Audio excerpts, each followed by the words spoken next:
At 69 years old, Helen Harrison made a decision that everyone in her life would call madness. She sat in a courtroom smaller than she had imagined on a wooden chair that creaked every time she shifted her weight, and she prepared to give away everything she had spent 4 decades building. Her hands rested in her lap, folded neatly, trembling just enough that she pressed her thumbs together to keep them still. Across the aisle, separated by a distance that felt far greater than 12 feet of municipal carpet, her husband of 42 years sat beside his attorney, a sharp-dressed man in his early 30s who kept glancing at his phone between whispered bursts of strategy. Walter Harrison had not looked at her once since they entered. Not when the bailiff called the session to order. Not when the judge reviewed the filings. Not when their marriage was reduced to line items on a legal pad. 42 years of building a life of shared meals and shared silence and shared grief over parents buried and milestones celebrated and a son raised in a house they purchased when that son was still small enough to carry on one hip. And Walter could not bring himself to meet her eyes. He sat with his jaw set and his shoulders squared, performing the posture of a man who had made a difficult but necessary decision. And Helen watched him and thought about how strange it was that someone could become a stranger while still wearing the watch you gave them for their 30th anniversary. The proceedings had stretched across 3 months. 3 months of lawyers exchanging documents with the solemnity of wartime generals. 3 months of depositions where Helen was asked to account for decades as though her life were a ledger. 3 months of financial disclosures that reduced a marriage to its material remains, the house, the accounts, the investments, the objects. And running beneath all of it like a current, the argument over who deserved what from a union that Walter had decided quite suddenly and without warning was finished. He had filed on her 69th birthday. She had woken that morning in their bedroom on the second floor of the mansion, the one with the bay window overlooking the manicured lawn, and she had lain still for a moment listening to the house. It was always quiet, their home. Impressive in its silence, the way cathedrals are impressive, all that space designed to make you feel small.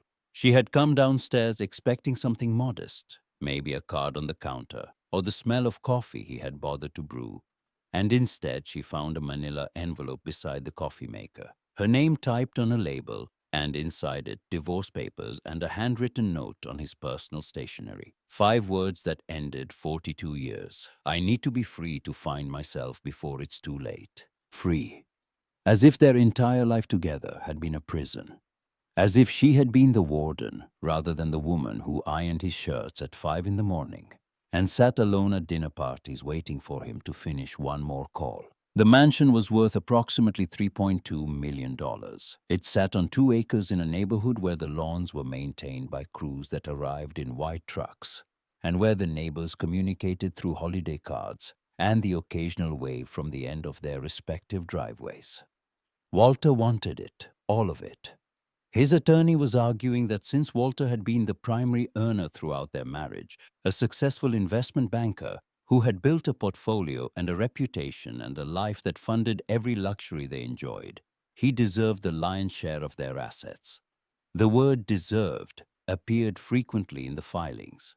Helen's attorney Diane had pointed this out with a raised eyebrow and a voice that carried the exhaustion of someone who had seen this particular argument destroy better people than Walter Harrison.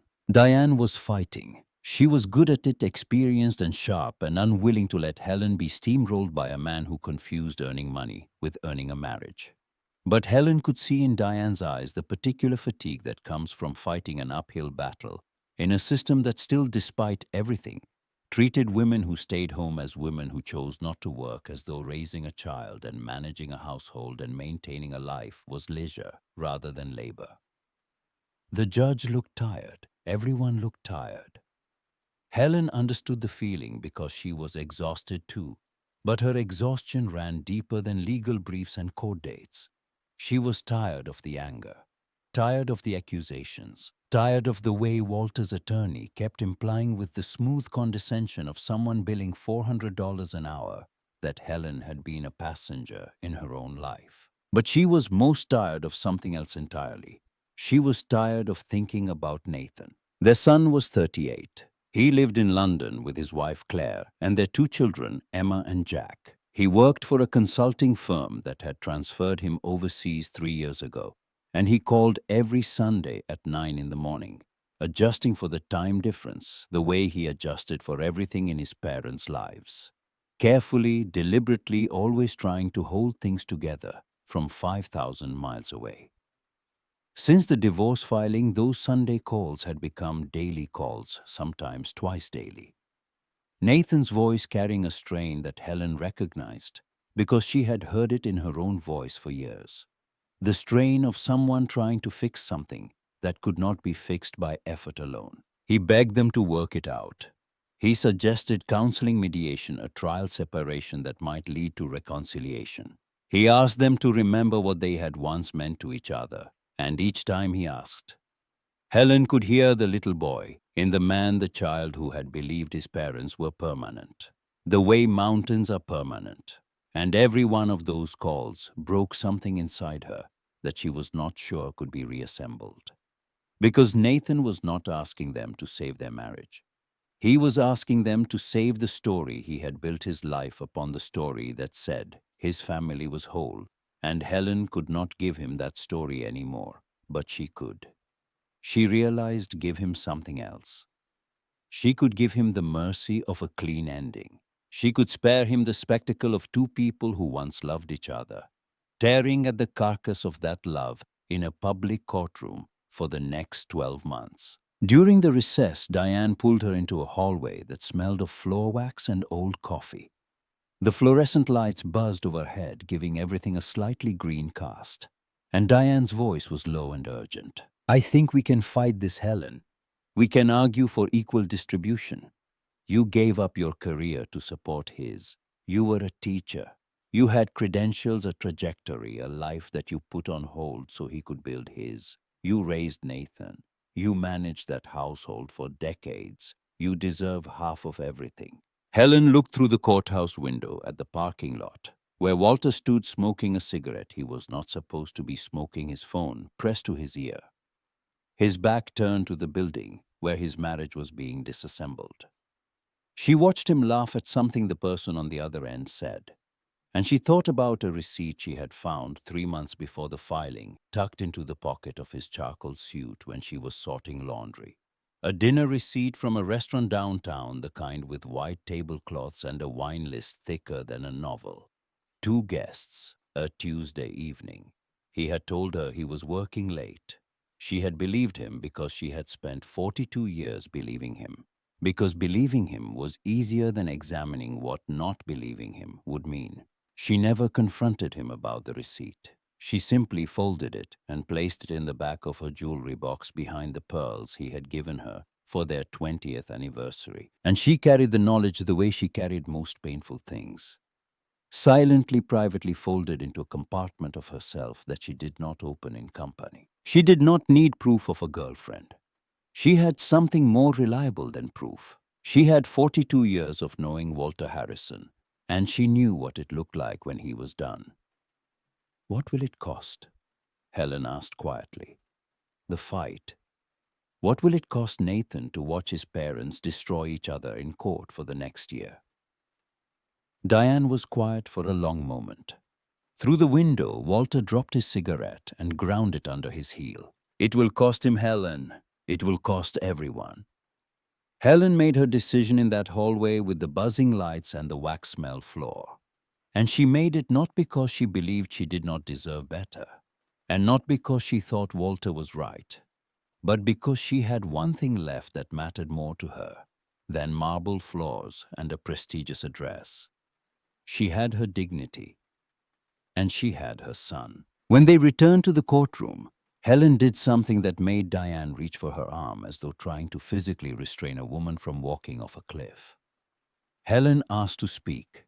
The judge, a woman in her late 50s with reading glasses perched on her nose and the expression of someone who had witnessed the full range of human pettiness, granted permission. Your Honor, I would like to renounce my claim to the marital home and accept a settlement of $100,000.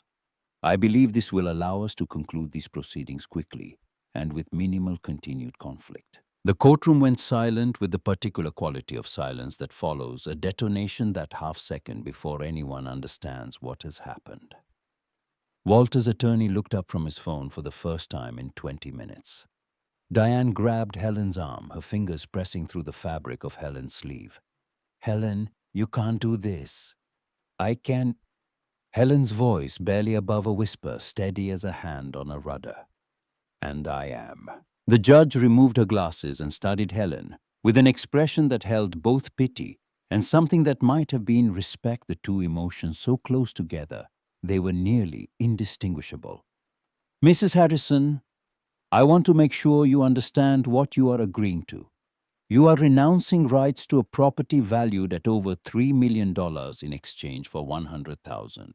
This is legally binding once you sign." "I understand, Your Honor." Helen's back was straight. Her hands had stopped trembling. "I am 69 years old. I do not have time left to spend years fighting over things. I would rather spend whatever time I have left building something new." She signed the papers. Her hand shook, but it did not hesitate. And there is a difference between shaking and hesitating that anyone who has ever done something terrifying understands. A hand can shake with the body's honest response to fear while still moving forward. A hand that hesitates is a hand that is not sure. Helen was sure. Walter stood as the proceedings concluded. For the first time that day, he looked at her, and his expression was complicated in ways Helen did not have the energy to decode. There was triumph in it, certainly. He had gotten what he wanted. But beneath the triumph, there was something else, something that flickered across his features the way a shadow crosses a wall, too quick to name, but unmistakable to anyone watching. "You'll regret this." His voice was cold, but his hands were in his pockets, and Helen noticed he was pressing his fists against his thighs the way he always did when he was unsure of something. "When you realize you have nowhere to go, no one to take care of you, you'll regret giving up everything." Helen met his eyes calmly. She looked at this man she had married when she was 27, and he was 29, this man she had loved with the desperate totality of youth, and then with the quieter persistence of middle age, and then with the weary loyalty of long habit.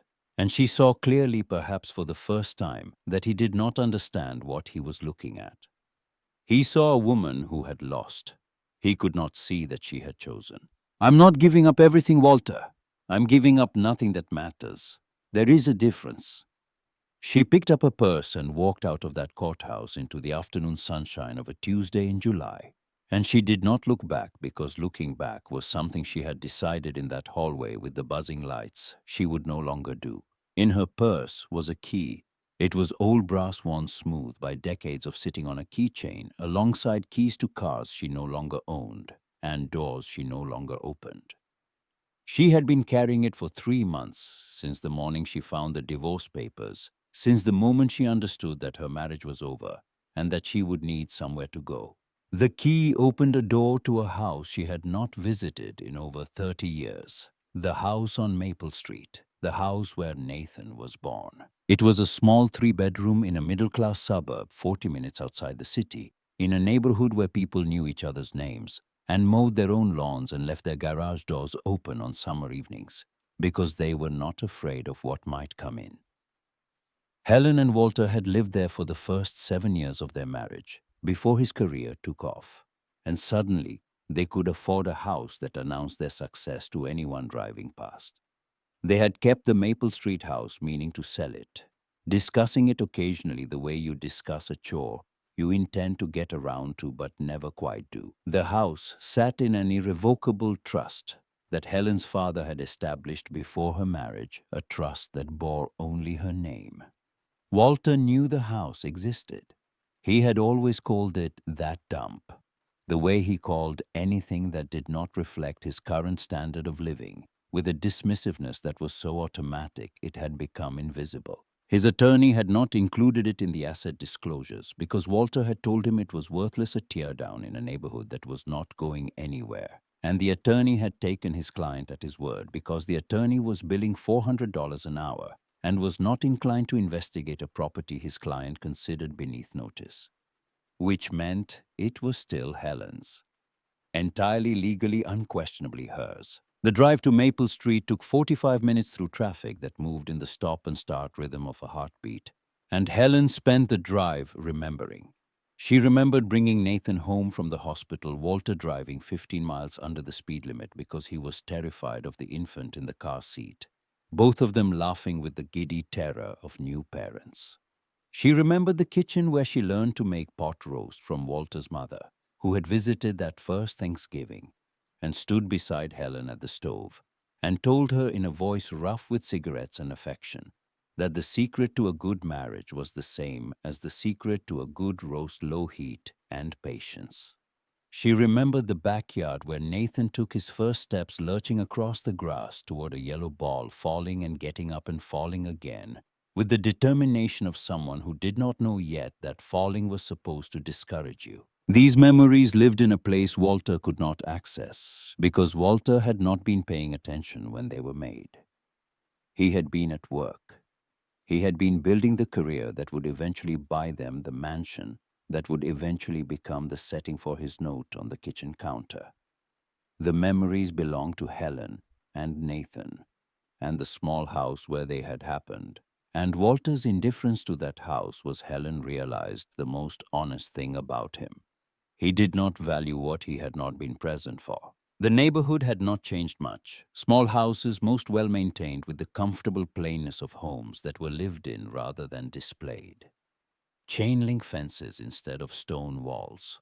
Cars in driveways instead of three-car garages. Children's bicycles lying in yards with the careless trust of a place where things left out were generally left alone. She pulled up in front of number 47. The house was one story, roughly 1,200 square feet, with white siding that had gone gray with decades of weather, and a front porch that sagged slightly on one side, like a face settling into an expression of weary welcome. The yard was overgrown. The mailbox tilted at an angle that suggested it had been struck by something and never straightened, and several windows had shutters missing slats. It looked abandoned because it was. Helen carried her suitcase up the porch steps, testing each one with her weight before committing to it. The key was old and warm from being in her purse all day. She slid it into the lock. It stuck, the mechanism gritty with disuse, and she had to work it back and forth, jiggling and twisting, until something inside gave way with a sound like a sigh, and the door swung open. The smell hit her first. Stale air layered with dust and the faint sweetness of mildew. The smell of a place that had been sealed and forgotten, breathing its own exhale for 3 decades. But as her eyes adjusted to the dim interior, she saw past the decay. The ceilings were high for a house this size, a feature she had forgotten, and they gave the rooms a sense of openness that belied the square footage. Hardwood floors stretched beneath a layer of grime and scattered debris leaves that had blown in through cracks, a bird's nest that had fallen from somewhere above the desiccated husk of something small that had found its way in and not found its way out. The windows were filthy but intact, and through them shafts of afternoon light fell in long angles that illuminated the dust motes swirling in the air.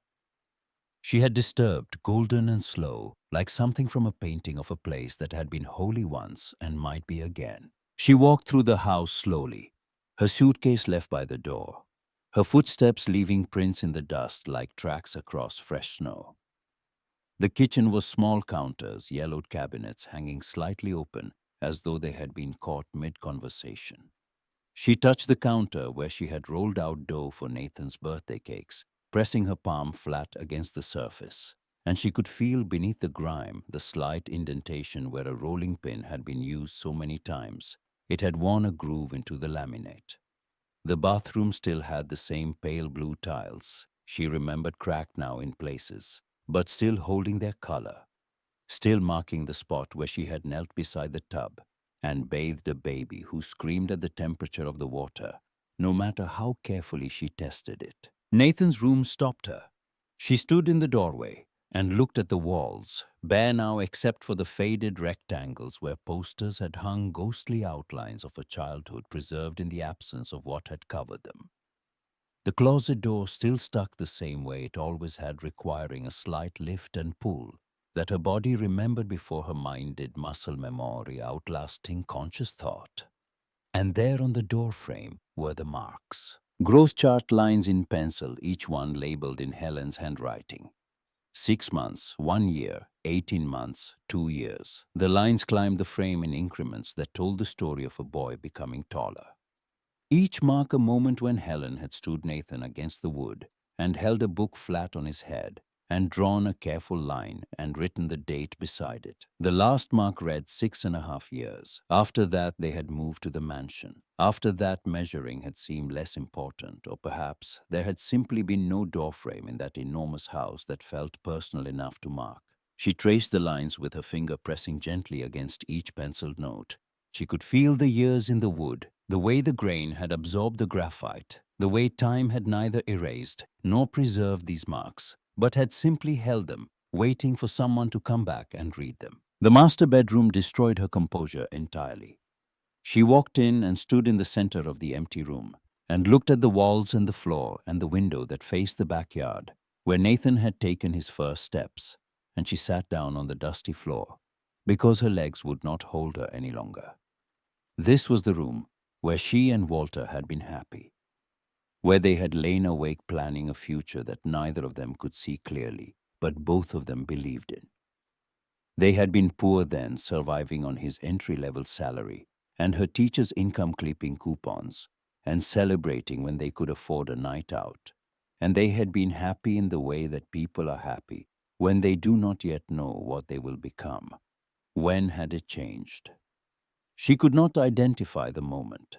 It had been gradual, like erosion, like the way a river carves a canyon not through violence, but through the steady, patient application of water to stone over years and years, until one day you look up and realize the landscape has been transformed, and you cannot remember what it looked like before. That night, Helen slept in a sleeping bag on the floor of Nathan's old room, surrounded by the geometry of his childhood. No electricity, no running water, no comfort beyond the sleeping bag she had thought to buy at a sporting goods store, on the way stopping in the parking lot, and sitting in her car for 10 minutes before going in, because the weight of what she was doing had landed on her. Suddenly and completely, the way grief does, arriving, not when the loss occurs, but later at some ordinary moment in a parking lot, when you are thinking about sleeping bags. She should have been terrified. She was 69 years old, alone in an abandoned house with no utilities and no plan beyond surviving the night. And by every practical measure, Walter was right. She had nowhere to go and no one to take care of her. But lying on that floor, listening to the sounds of the house settling around her, the creaks and ticks of old wood adjusting to the presence of a person after so long without one, she felt something she had not felt in years. She felt alive, not comfortable, not safe, not secure. Alive the way you feel alive when you are doing something that matters, something that demands your full attention, something that is yours in a way that nothing in the mansion had ever been hers. She woke to sunlight coming through the window of Nathan's room, falling across the growth chart marks on the doorframe, illuminating them like scripture. Her body protested the hard floor with a chorus of complaints from her back, her hips, her knees, each joint registering its objection to the night's accommodations. She rose slowly, bracing herself against the wall, and she began to explore with the systematic attention of someone taking inventory of what remained. In the hall closet behind a vacuum cleaner that had not worked since the first Bush administration, she found a box. Inside it, Nathan's first pair of baby shoes, leather-soled and impossibly small. A photo album from his first year. The photograph slightly yellowed, showing a baby with enormous eyes and a woman in her late 20s who looked tired and terrified and incandescently happy. Some of Helen's old teaching certificates, her name in careful calligraphy on heavy paper. And at the bottom, a Valentine's card from 1985, the paper soft with age. Walter's handwriting inside it still legible, the ink only slightly faded. To my beautiful wife, every day with you is a gift. She sat on the hallway floor with these artifacts arranged around her like relics in a personal museum. and she held the Valentine's card and the baby shoes simultaneously, one in each hand. And she thought about being 27 years old in this house, scared of failing as a mother, and so deeply in love with her husband that his coming home at the end of each day felt like a small daily miracle. She thought about the woman in the photographs, the one with the tired eyes and the radiant smile, and she tried to trace the line between that woman and the one sitting on this dusty floor at 69, and the line was not straight. It curved and doubled back and disappeared in places the way all lives do when you try to draw them from memory. The doorbell startled her. She had not heard a doorbell in this house in 3 decades, and the sound was so unexpected that she nearly dropped the Valentine's card. She placed everything carefully back in the box and went to the door aware that she was wearing yesterday's clothes, and that her hair was uncombed, and that she probably looked exactly like what she was, a woman who had slept on the floor of an abandoned house and was not entirely sure what came next. A woman in her 60s stood on the porch holding a casserole dish. She had silver hair cut short and practical reading glasses pushed up on her forehead, and the kind face of someone who had learned through long experience that the best way to introduce yourself to a person in crisis was to bring food and ask few questions. "Hi, I'm Dorothy Miller from next door number 49. I saw someone moving in yesterday and thought I'd bring a welcome dish." Helen stared at the casserole. When was the last time a neighbor had brought her food in 35 years at the mansion? Not once. Neighbors in that world did not bring casseroles. They sent invitations on cardstock and expected you to reciprocate within a socially acceptable time frame. "Thank you, that's very kind. Are you renting or buying?" "I own it, actually. I lived here years ago, a long time ago, and I'm starting over." Dorothy's expression shifted then, and Helen braced for pity for the head tilt and the sympathetic murmur that she had come to recognize as the way people responded to someone else's misfortune when they were grateful it was not their own. But Dorothy did not offer pity. Her expression held recognition, the look of a woman who had seen enough of life to understand what starting over meant at 69 and to respect it without needing the details. "Welcome home. If you need anything at all, I am at 49. After Dorothy left, Helen sat at the kitchen counter with the casserole dish still warm in her hands, and the Valentine's card from 1985, and the baby shoes from 1988. And she understood something that arrived not as a thought, but as a feeling. A shift in the way the air sat in her lungs, a change in the weight of the room. She had spent 30 years accumulating things, crystal and silver and art that required insurance, and furniture that required professionals to move, and a house that required a staff to maintain. She had accumulated until the accumulation itself became a kind of gravity holding her in place, making movement impossible. And somewhere in all that gathering of objects, she had lost what those objects were supposed to represent: connection, warmth, the feeling of being known. This house had her son's first steps marked on a doorframe. It had memories soaked into the walls the way water soaks into wood, invisible but structural part of what held the building up. And it had a neighbor who brought casserole without being asked, without expecting anything in return, without first checking whether the recipient was worth the effort. Helen ate straight from the dish standing at the counter, using a fork she found in a drawer that required effort to open. The casserole was chicken and rice, simple and good seasoned, with something she could not identify, but that tasted like someone had cared about the person who would eat it. It was the best meal she had eaten in months, not because of the ingredients, but because of the intention. And she stood in her dirty kitchen in her wrinkled clothes and ate until the dish was half empty, and her eyes were wet, and she was not sure whether she was crying from grief or gratitude, or simply from the overwhelming experience of being treated kindly by a stranger, at a moment when kindness was the one thing she had not expected to find. She spent the next day making the house livable.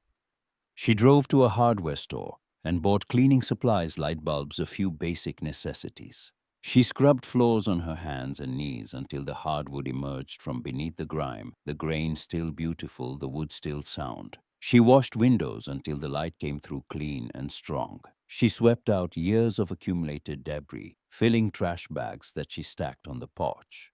She made the bathroom functional, the pipes groaning and spitting rust-colored water, before finally running clear. By nightfall, the house felt less like a ruin and more like a possibility. She had brought it back not to what it had been, but to something adjacent to habitable, a place that was willing to be lived in again if someone was willing to do the work. She lay on the floor of her bedroom that second night, and she thought about Dorothy's words, about community, about not doing this alone.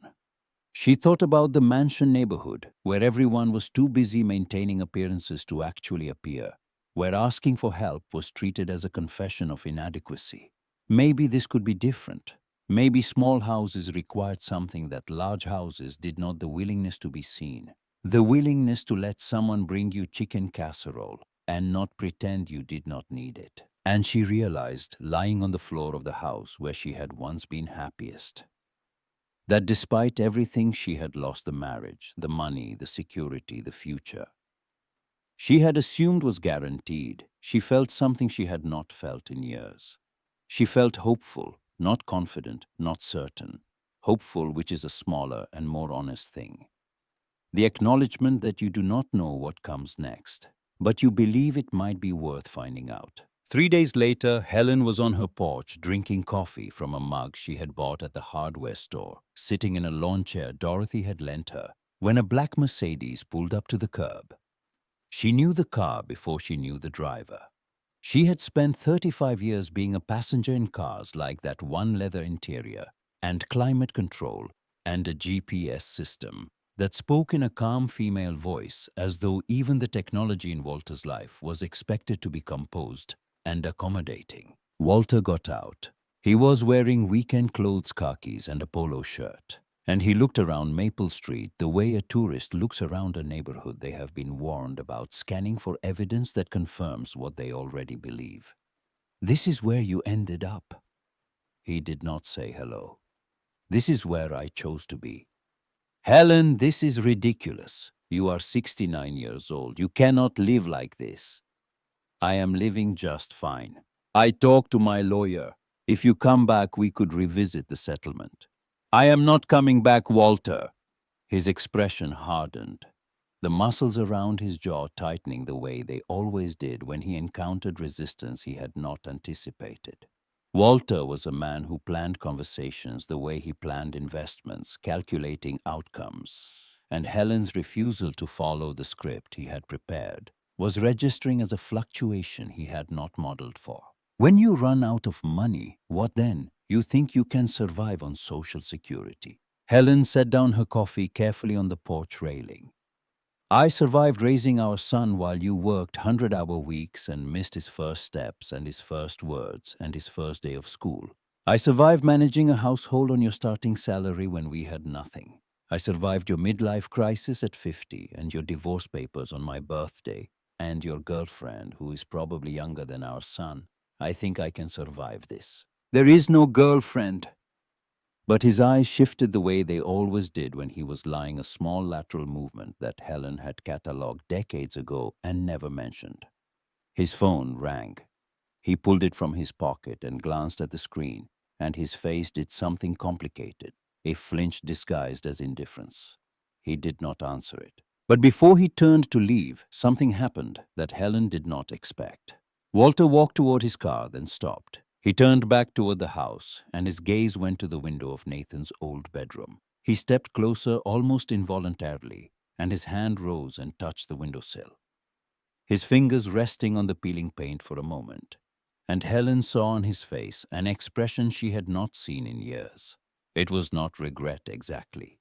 It was more like bewilderment, the look of a man who has arrived at a place he remembers but cannot reconcile with the person he has become, as though the house were asking him a question he did not know how to answer.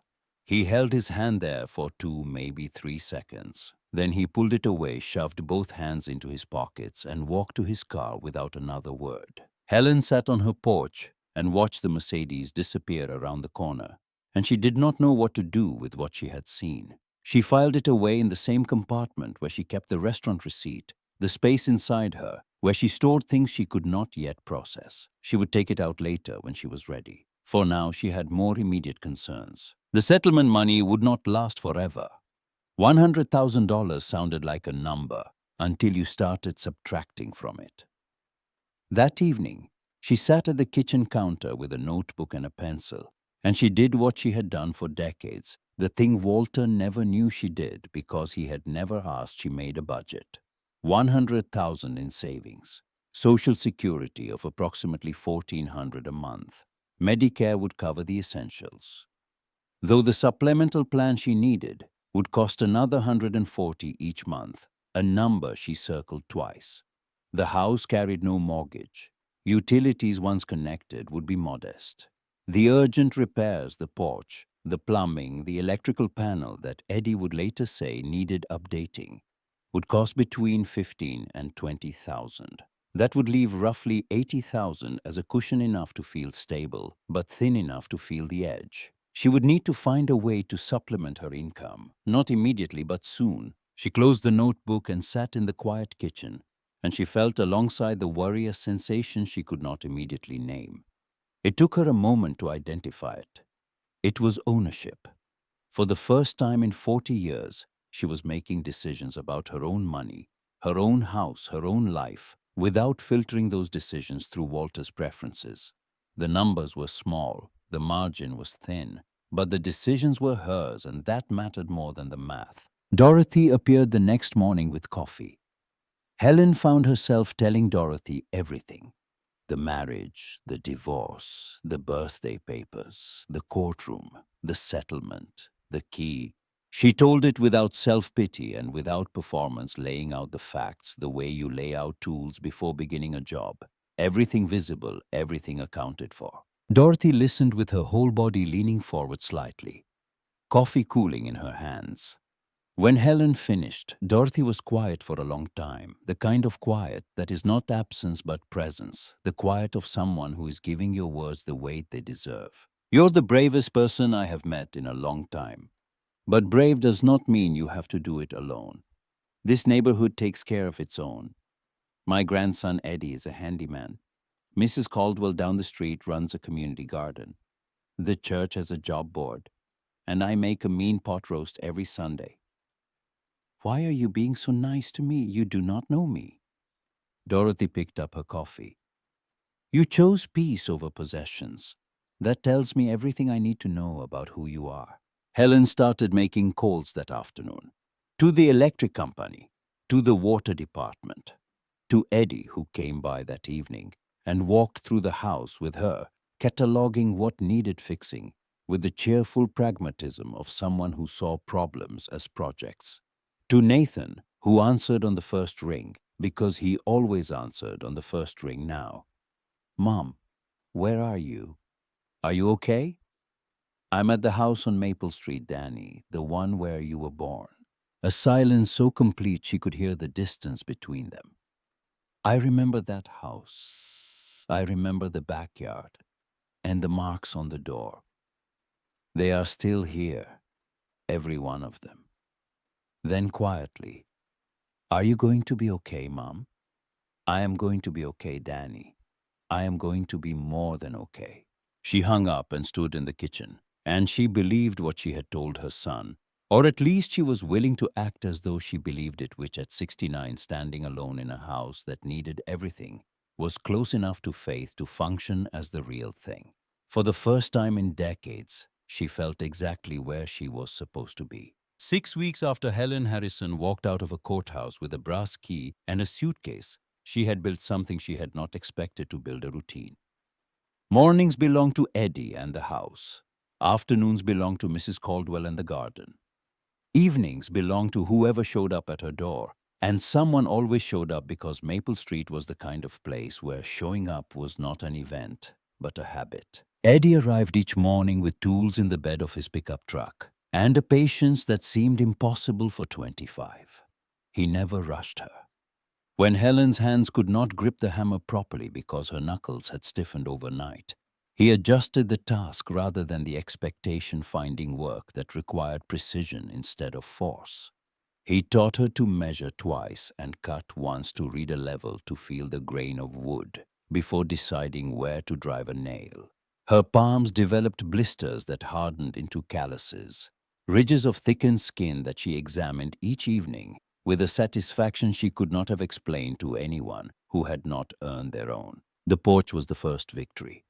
3 weeks of pulling rotted boards and measuring new ones, and one afternoon Helen stood on planks that held her weight without groaning, and looked out at Maple Street, and understood that she had fixed something with her own hands that had been broken for years. Mrs. Caldwell's garden became her second education.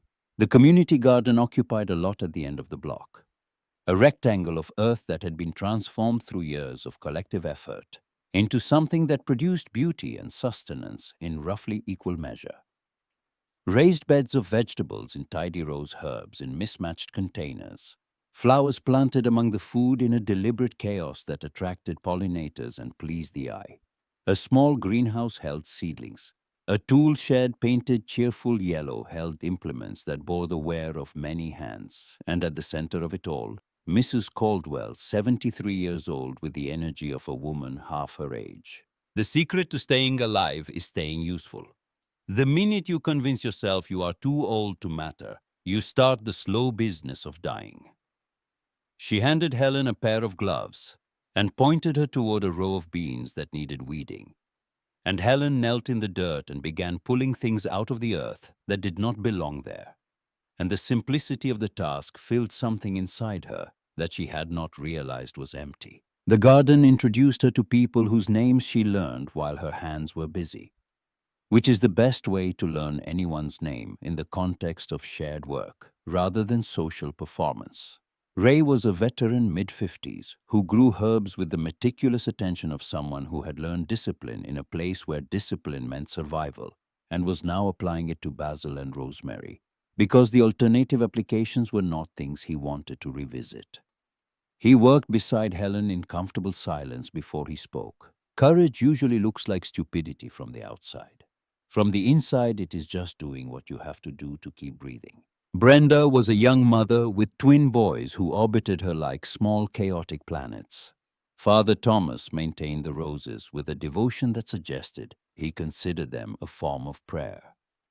They all talked while they worked, conversations that started nowhere and ended nowhere and covered everything in between. And those small exchanges filled the hours with something Helen had not experienced in the mansion neighborhood, where conversations were strategic and friendships were transactional. One Saturday morning, Mrs. Caldwell gathered the regulars and made an announcement.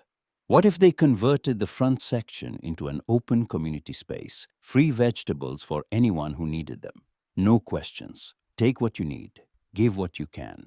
They spent 2 weeks transforming the front beds, and Helen found herself coming to the garden every day, not just to work, but to see who stopped by. One afternoon in late August, a woman about Helen's age approached the free section with the cautious body language of someone who was not sure she was allowed to want things. Is it really okay to just take some?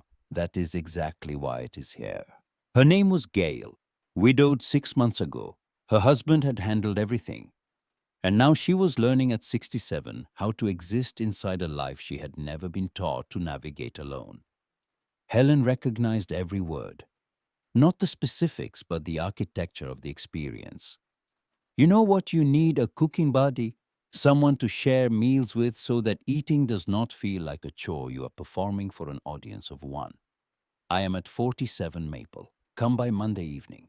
Gail came Monday and Wednesday and Friday. By the third week, the arrangement was no longer an arrangement but a fact. Other people began to join. Dorothy brought stories and dessert. Mrs. Caldwell brought vegetables and opinions. Ray appeared with a pot of chili so large it required 2 hands to carry, and so spiced it required a glass of milk to survive.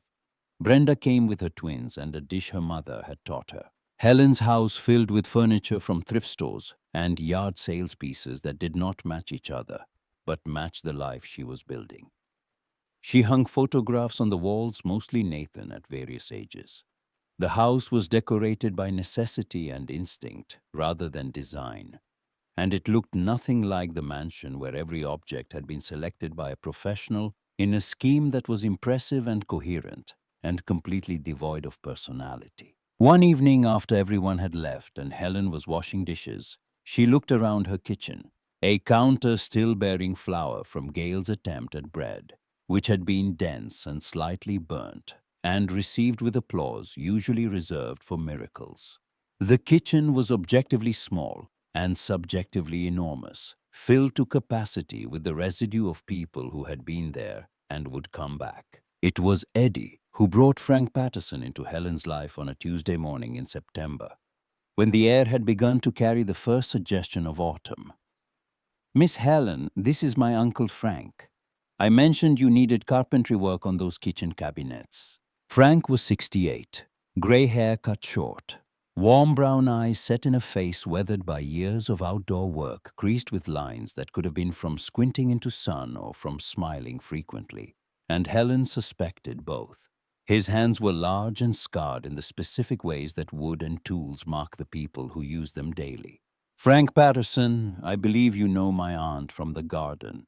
"Mrs. Caldwell is your aunt." "Extended family. This neighborhood runs on extended family and casseroles." He examined the kitchen cabinets with the focused attention of a doctor conducting an examination, running his hands along the wood opening and closing doors, crouching to inspect the joints. "These are original to the house. Solid oak. Good bones underneath all this paint. They just need love. I could teach you how to refinish them yourself if you are interested." "You would teach me?" "Why not? It is not difficult work. It just takes patience." They started the following week. Frank came over after his own work was done, arriving around 5 each evening, with sandpaper in various grits, chemical stripper brushes, stain samples, and the unhurried manner of someone who understood that the best way to teach a person something was to do it beside them. He showed Helen how to strip old paint, working the chemical into the layers and then scraping carefully, revealing the wood beneath the way an archaeologist reveals what has been buried. He taught her to sand with the grain, to feel with her fingertips when the surface was ready, to trust the wood to tell her what it needed. They worked 2 or 3 hours each evening, and then Helen would cook dinner and they would eat together while the stain dried and the kitchen smelled of oak and linseed oil. She learned that Frank had been widowed 8 years ago, that his wife had died after a long illness, that he had 3 grown children who worried about him constantly. He loved jazz and woodworking and terrible puns that made Helen groan and then laugh despite herself. Frank was easy to talk to, but what Helen valued most was something subtler. He did not treat her like a project. He approached her as a peer, a fellow adult, capable of learning new skills and making her own decisions, and his respect for her competence was more nourishing than any casserole. His children wanted him to sell his house and move closer to them, to stop taking on physical work, to slow down.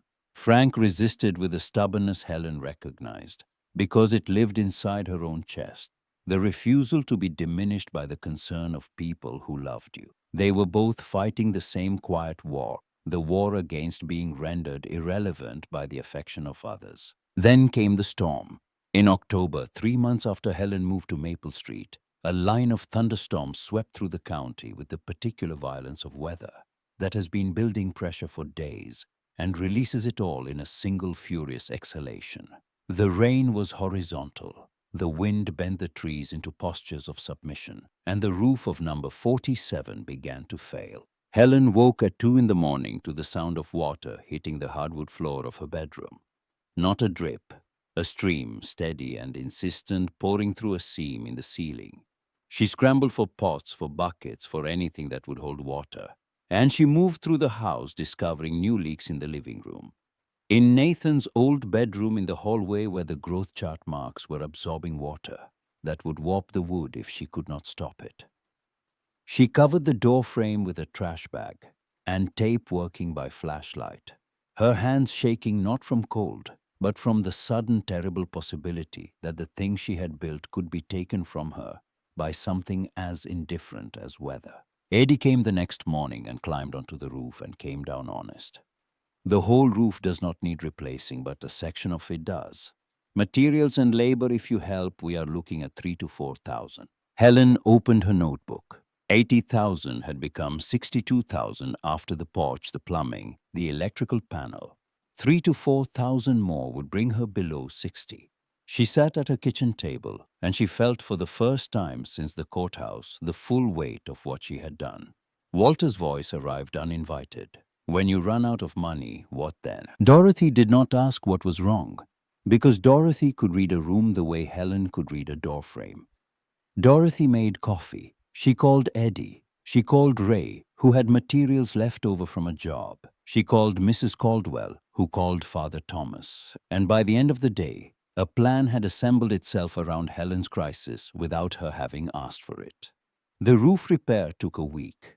Helen worked alongside Eddie every day. Ray's salvaged materials brought the cost down to roughly 2,000, still significant, but manageable because the cost had been reduced not by luck, but by people who knew that the difference between a problem and a catastrophe was often just the number of hands available to address it. After the storm, Helen looked at her budget with clear eyes and made a decision she should have made sooner. She had been a teacher. She had credentials. She called the community college and asked about tutoring positions, and they needed someone to teach basic literacy to adults 3 mornings a week. The pay was modest but steady. She also began selling surplus vegetables from the garden at the Saturday farmers market, earning small amounts that added up over weeks into something that felt like stability.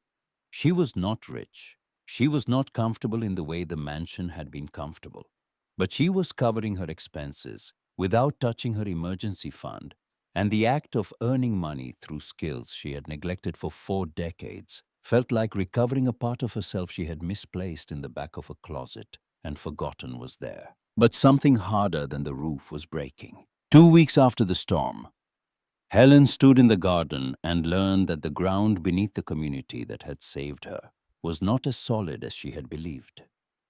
The lot where the garden grew belonged to a private landowner named Gerald Whitfield, who had allowed Mrs. Caldwell to use it through a handshake agreement nearly 15 years ago. Gerald had died in August.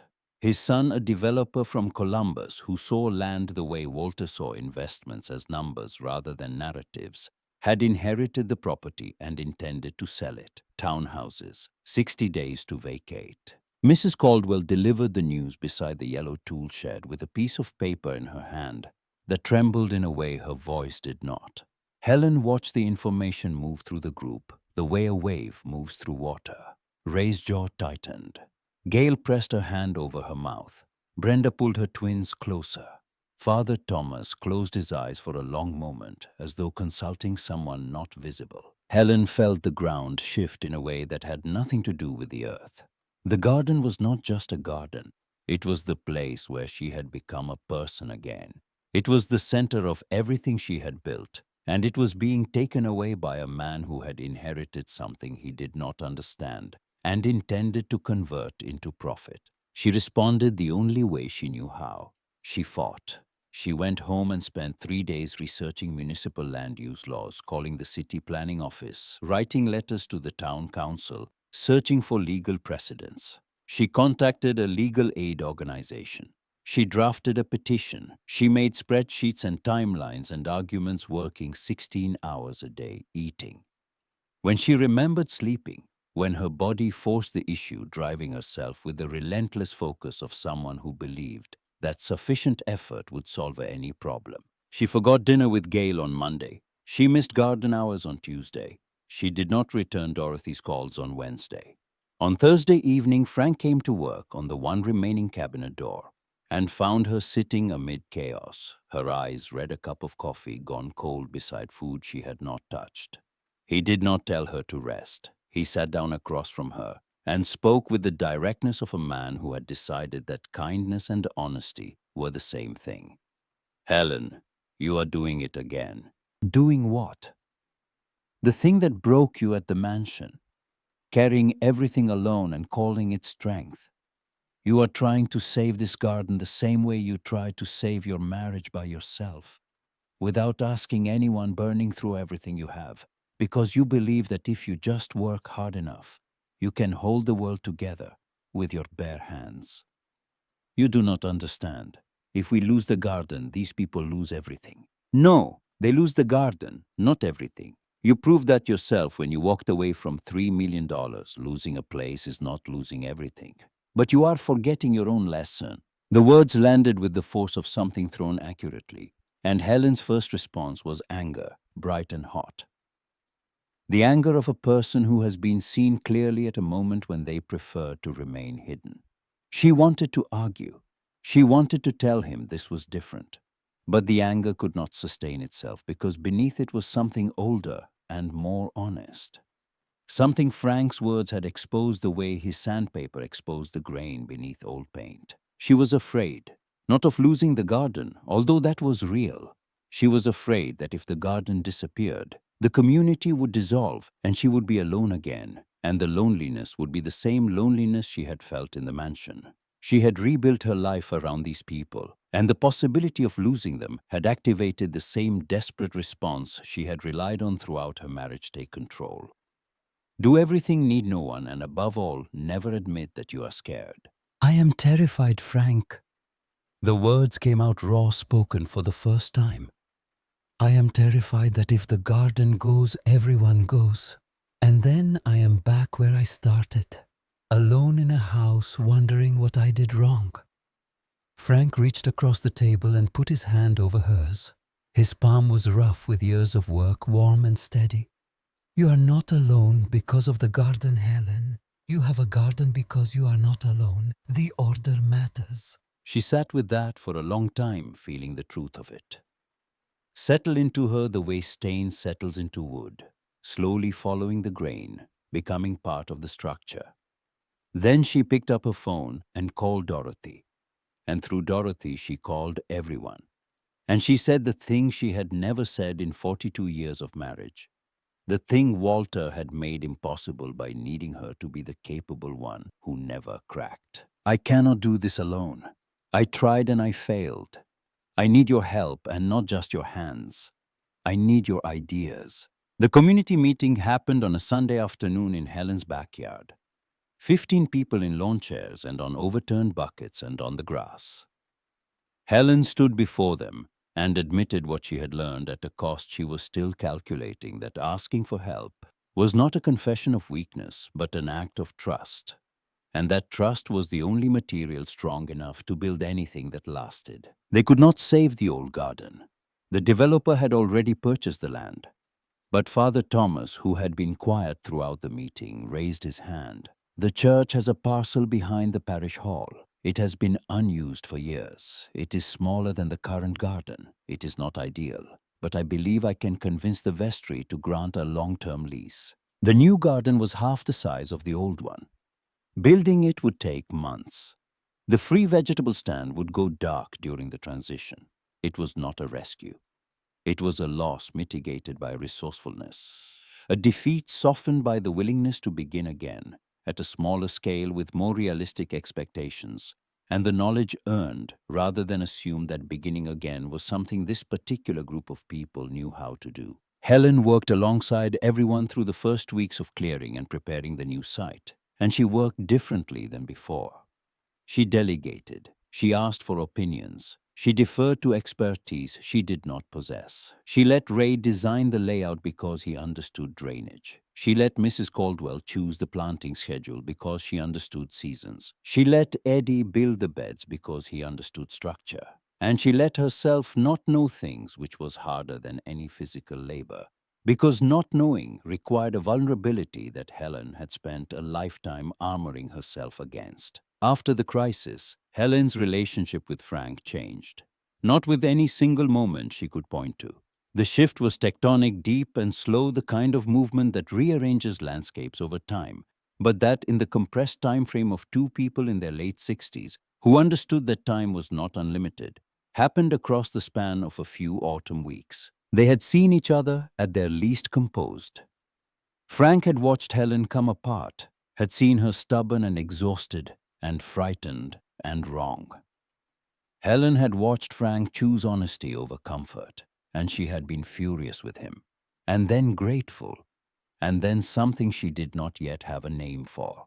But that felt like the warmth she had first noticed on the porch returned now with greater intensity and no intention of leaving. Dorothy noticed before either of them did. He looks at you like you are the answer to a question he has been asking for 8 years.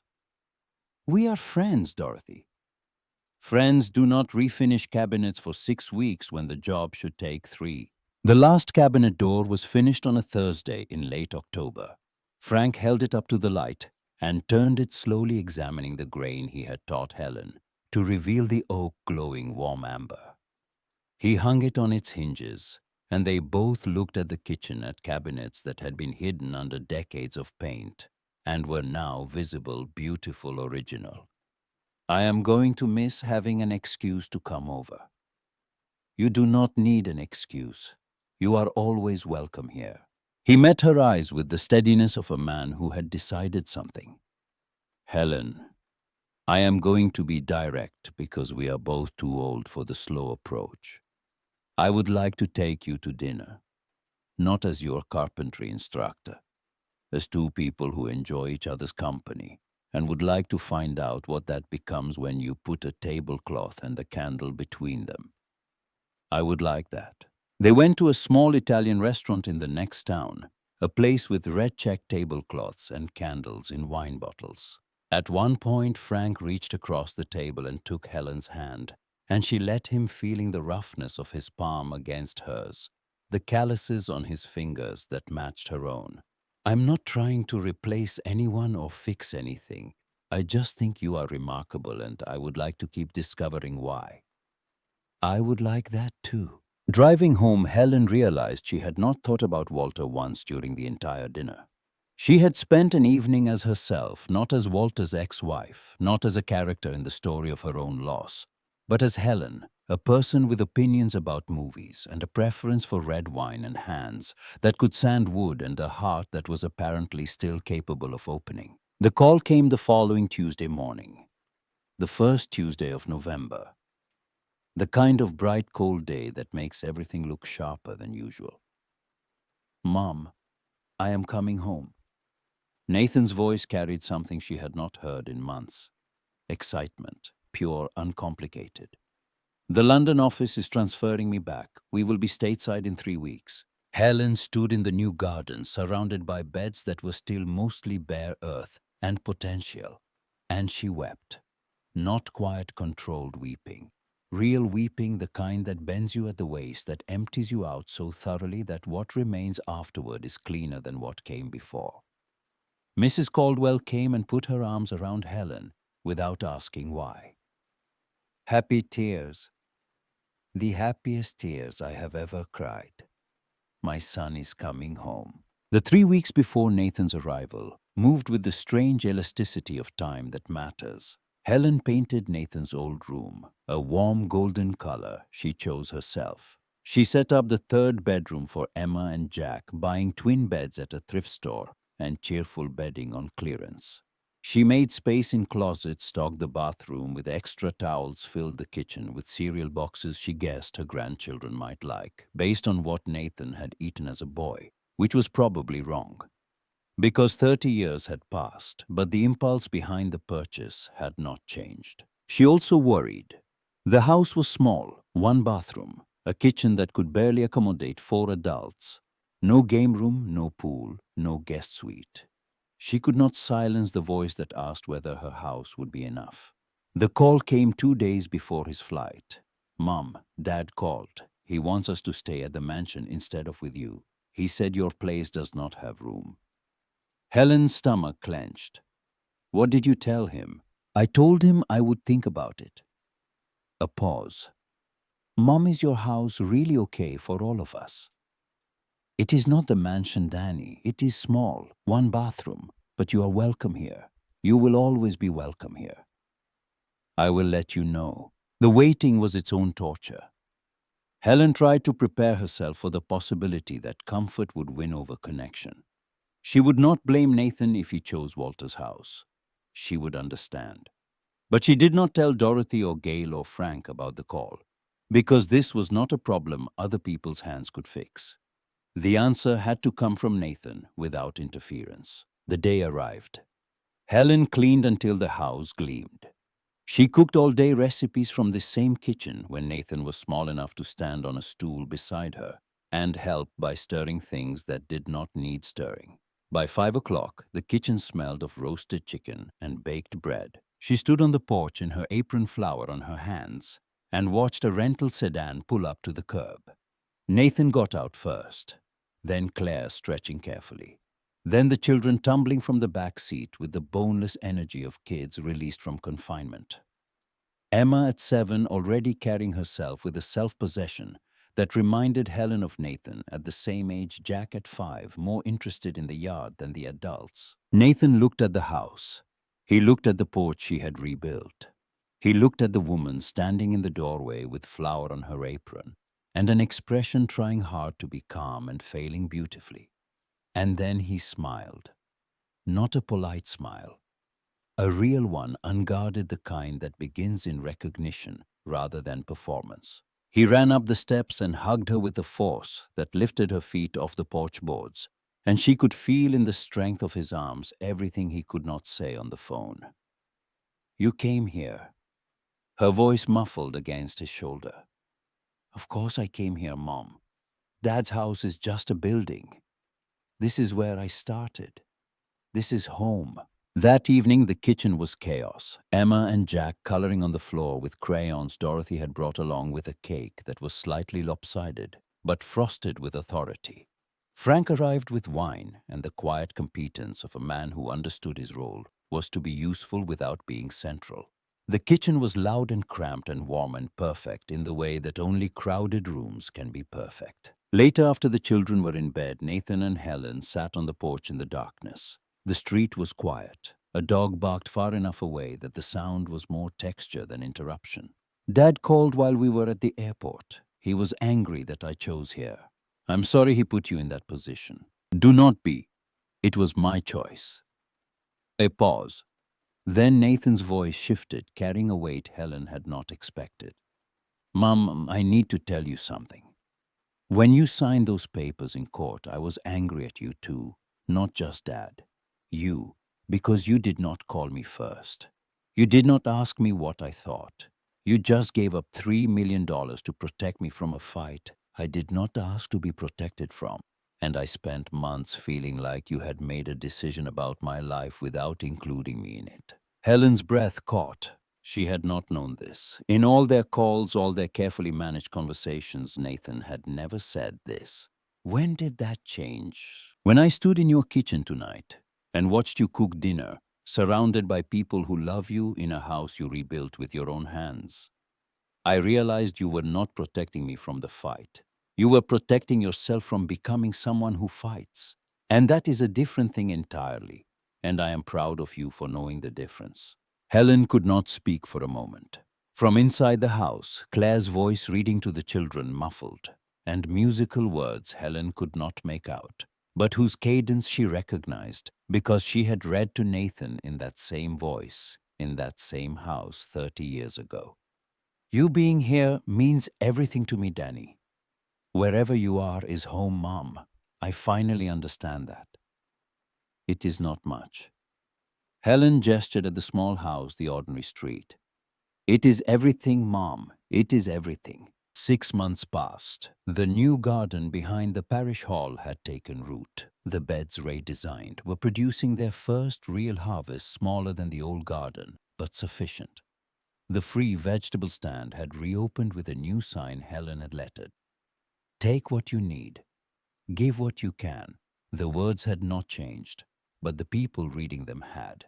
Helen's backyard had transformed. Frank had helped her build new raised beds from reclaimed wood. String lights hung between the trees, creating a canopy of warm light. A fire pit made from salvaged bricks sat at the center, surrounded by chairs collected from so many garage sales that the variety had become its own aesthetic. The first official neighborhood potluck was today. Although calling it the first was generous given that people had been showing up with food for the better part of a year. People kept arriving. Ray with his chili, Gail with bread that had evolved from dense and charred to golden and fragrant over months of practice, a transformation she sometimes compared to her own. Mrs. Caldwell's tomato sauce in mason jars, Nathan and Claire setting up tables while Emma and Jack chased fireflies, Frank at the grill teaching Jack to flip burgers safely, Dorothy directing operations. As the sun set, someone picked up a guitar. Helen moved through the crowd, and at one point she stopped beside Ray, who was standing at the edge of the yard with a plate of food watching Jack try to catch a firefly in a mason jar. "You know what that kid reminds me of?" Ray's voice was quiet, meant only for Helen. "Me, before everything, just running after something bright without worrying whether he would catch it." Helen watched her grandson lunging after the light, failing, laughing, lunging again. She thought about Nathan at 5 in the backyard of this same property, lurching toward a yellow ball. The continuity of it, the persistence of joy across generations, made her chest ache in a way that was entirely good. She stepped back and watched from the fence. Her small house visible through the kitchen window. Her modest yard. Her simple gathering. It bore no resemblance to the catered events she had hosted at the mansion, where the food was prepared by professionals and the conversations were calibrated to impress. Those parties had been beautiful. This was alive. "You look happy, Mom." Nathan appeared beside her with Emma on his shoulders. "I am happy, completely and absolutely happy. You deserve it." "Actually, I think I should thank your father. If he had not blown up our life, I never would have found my way here. I spent 40 years being the woman Walter Harrison needed me to be. I forgot how to be just Helen. This past year, I finally remembered." That evening, after the crowd had thinned and the string light swayed gently in the breeze and the fire pit had burned down to embers, Walter Harrison sat in his mansion 23 miles away in the living room that a designer had arranged to suggest warmth without requiring the presence of people who might actually provide it. Stephanie had left that morning. Not dramatically. She had simply packed a bag and said she was going to stay with a friend for a while, and they both understood what a while meant when said in that particular tone. The house was quiet with the silence Walter had once called peace and now recognized as something else entirely. He sat in an armchair that had cost $4,000 and looked at the room and tried to remember the last time someone had sat in any of the other chairs and could not. The television was off. His phone was on the table. He picked it up and scrolled to Nathan's number and put it down again. He picked it up and scrolled to Helen's number and put it down again. He stood and walked through the house room by room, his footsteps echoing on the marble floors. And in each room he found the same thing: perfection, and no one to share it with. He ended up in the kitchen, standing at the counter, where he had left the divorce papers 11 months ago, and he thought about the Valentine's card he had written in 1985 in a different kitchen, in a house he had dismissed as beneath him. And he could not connect the man who had written those words to the man standing in this kitchen, and the inability to make that connection frightened him more than anything had frightened him in years. The next morning, Helen's phone rang. "Helen, I heard through Nathan that you are doing well." "I am, thank you." Silence. Then, "I made a mistake with Stephanie, with the divorce, with all of it. I miss what we had. I was thinking we could try again." Helen had rehearsed this moment.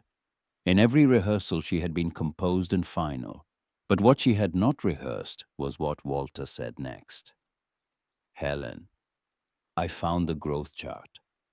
Her hand tightened on the phone. "Last week, I drove to the house. I do not know why. Maybe because Nathan chose you. I stood in his old room and I saw the marks. 6 months, 1 year, 18 months. His voice fractured along a seam she had not known existed. "You made those marks. You measured him. And I realized standing there that I do not remember being present for a single one. I was at work. I was always at work.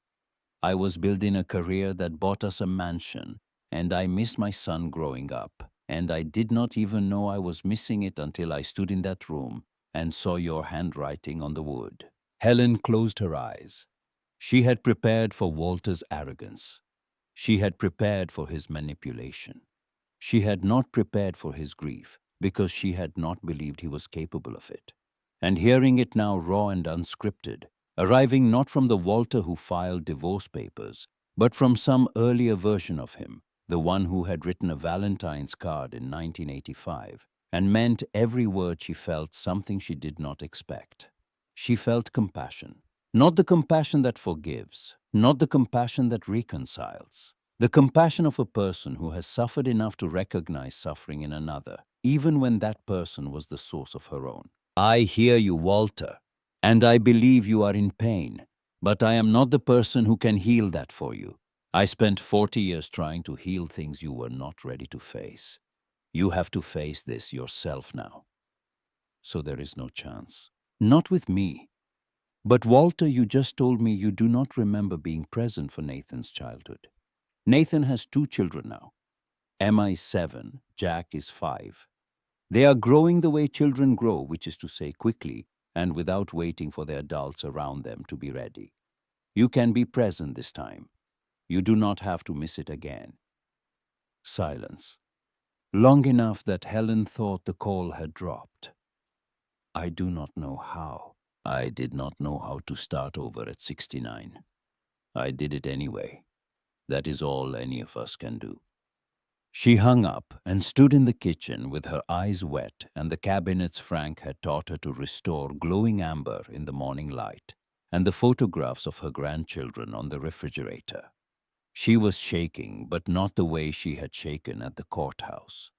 This was the shaking that follows release the body's response to letting go of something it has been carrying for a very long time. She was sad, not for the marriage which had been over long before the papers. She was sad for Walter standing in an empty room looking at pencil marks he had not been present for, confronting at 71 the weight of every evening he had chosen the office over the doorframe. She was sad for the 27-year-old woman in the photographs and the 29-year-old man who had written, "Every day with you is a gift," and meant it to people who had not known what they would become. But the sadness did not contradict her happiness. It was part of it.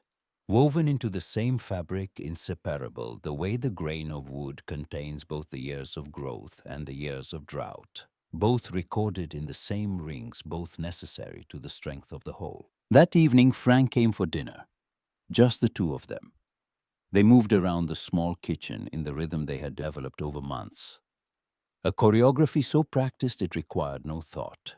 Each of them knowing where the other would be, the kind of coordination that emerges not from planning, but from paying attention. I love you. Frank's voice arrived between the sound of his knife against the cutting board and the bubbling of sauce on the stove, as natural and unannounced as those sounds themselves. Helen stopped stirring. She turned to face him. He was standing with the knife in one hand and an onion half in the other, and his eyes were steady and serious and slightly afraid, in the way that people are afraid when they have decided to say something that cannot be unsaid. I'm 68 years old. I do not have time to wait for the right setting or some perfect moment that will probably never come. I love you. I love who you are and who you are becoming, and the way you hold a sanding block, and the way you argue with Dorothy, and the way you measure twice even when once would be enough. You do not have to say it back.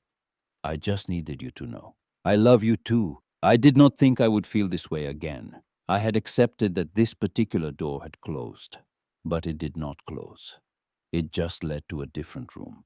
He kissed her there in the kitchen with onions on the cutting board and sauce threatening to boil over, and the evening light coming through the window she had washed on her second day in this house when she was sleeping on the floor, and could not have imagined that 11 months later she would be standing in this exact spot being kissed by a man whose hands knew wood the way hers were learning to, whose grief had made him gentle, the way hers had made her brave, whose presence in her life was not a rescue but a collaboration. I talked to Walter today, Helen said afterward while they were eating. Frank did not flinch. He did not ask for details. He asked the only question that mattered. Are you okay? I'm okay, and I am sad. And those 2 things can exist in the same person at the same time. I'm still learning that. Frank nodded slowly. Sad and okay. I know exactly what that feels like. After dinner, they sat on the porch. The night had arrived, fully stars visible above Maple Street, in a way they never were above the mansion's neighborhood, where the houses were so large and brightly lit that they created their own glow. Here the stars were visible because the houses were small enough, and the lights dim enough, and the people who lived here had no interest in outshining the sky. Frank took her hand. Rough against rough, the calluses they shared a physical record of the work they had done together. Nathan had shown her his phone at the potluck that afternoon, a text message from Walter. "Tell Emma and Jack their grandfather would like to visit if that is welcome. I would like to try to be there this time." Helen had not responded. It was not her story to write. But she had read the words and felt something that was not forgiveness and not anger, but something rarer. The willingness to believe that people could change even late, even after decades of choosing otherwise. Because if she had changed at 69, then perhaps Walter could change at 71. "No regrets?" Frank asked. Helen considered the question one final time. She thought about the courtroom, and the key and the sleeping bag on the floor, and Dorothy's casserole, and the growth chart marks absorbing rainwater during the storm, and the garden they lost, and the garden they rebuilt, and Nathan running up the porch steps, and Frank's hand on hers across a red check tablecloth, and Walter's voice breaking over pencil marks he had not been present for. She searched herself for regret, the way you search a room you are leaving for the last time, checking every corner, every drawer, every shelf. Not a single one. She sat in the darkness, surrounded by the sounds of her neighborhood settling into sleep. The particular music of a place where people lived close enough to hear each other's evenings. Ending screen doors, closing televisions, going quiet, the last dog being called inside. She held Frank's hand, and she thought about what she had let go of, and what she had found, and the strange mathematics of loss that sometimes, if you are honest enough and brave enough, and willing to sit with the terror of having nothing, produces an answer greater than what you started with. She had given up marble floors and a prestigious address and designer furniture, and catered parties and the appearance of a successful life. She had let go of all of it, and in return she had found a small house that creaked when the wind blew and leaked when the rain was serious, and was by any objective standard not impressive at all. But inside that house were cabinets she had restored with her own hands, and a table surrounded by chairs from 4 different decades, and a door frame bearing the pencil marks of her son's childhood, and a kitchen that smelled of meals shared with people who came not because they were invited, but because they belonged. And around that house was a garden that fed strangers, and a porch where neighbors sat without needing a reason, and a street where people brought casseroles when you moved in, and materials when your roof failed, and honesty when you were too stubborn to see that you were repeating the patterns you had promised yourself you would break. She had Nathan, who had chosen her connection over comfort, home over house. She had grandchildren who chased fireflies in her yard. She had Frank, who loved her not for what she possessed, but for what she had proven she could build. She had Dorothy and Gail and Ray and Mrs. Caldwell and Eddie and Father Thomas and Brenda, a community assembled not by geography alone, but by the deliberate choice to show up for each other day after day in the small ways that actually constitute a life. She had skills she had taught herself, and confidence she had earned, and peace she had purchased at the price of everything she once thought she needed. And she had something else. She had the knowledge that Walter was sitting in his mansion reading a text message about his grandchildren, and considering perhaps for the first time in his life the possibility that showing up might matter more than succeeding. She did not know if he would follow through. She did not need to know. It was enough to believe that the door was open, that the same truth that had saved her might in its own time and its own way reach him too. I did not know how. I did it anyway. That was all any of them could do. The stars turned slowly above Maple Street. Frank's breathing had deepened beside her, the half-sleep of a man comfortable enough to let his guard down. Helen sat awake a while longer, holding his hand, listening to the neighborhood, feeling the weight of a life she had built from nothing. A life that weighed against all logic more than everything she had given up to build it. Sometimes the last stop is not an ending. Sometimes it is the place where you finally understand which direction you should have been traveling all along. Sometimes the mansion you think you want is the thing that keeps you from the life you are supposed to live. Sometimes letting go of everything is the only way to discover what was yours to hold. It is never too late to start over.